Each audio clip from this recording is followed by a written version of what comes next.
vou dar dois testemunhos. Um, eu estava ruim do rim, estava na cama, que eu preferia morrer. E daí nós tínhamos tratado uma viagem, e o que eu falo? Quando é um para orar, o outro não adianta orar, tem que ser aquele. Vontade de chorar, o Claudinho aqui de chorar.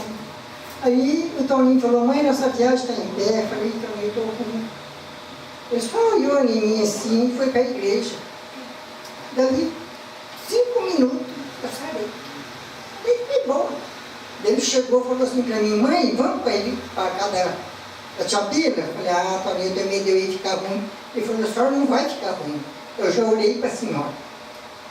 E daquele dia, já tem mais de 3 anos, nunca mais eu fiquei ruim. Outro dia eu estava fazendo bênção com o Antônio, nós chegamos, eu fui com fome, no rosto, com um mocinho de assim. 7 dias eu pedindo. Aí lá na igreja, o menino estava orando, no final do culto. Aí eu falei assim, põe a mão, falei, Satanás, você colocou esse osso aqui, Satanás. Você vai tirar ele daqui agora, em nome de Jesus. Eu quero chegar lá em casa, ó, não quero ter nada aqui, em nome de Jesus. Eu cheguei aqui em casa, fui comer um pastelzinho, vi quando aquele ossinho virou, não é hoje. E as palmas lá do Senhor.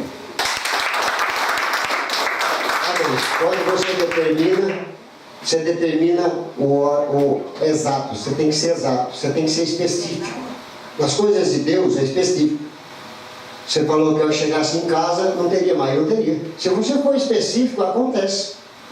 Porque lá em Marcos 11, 23, 22,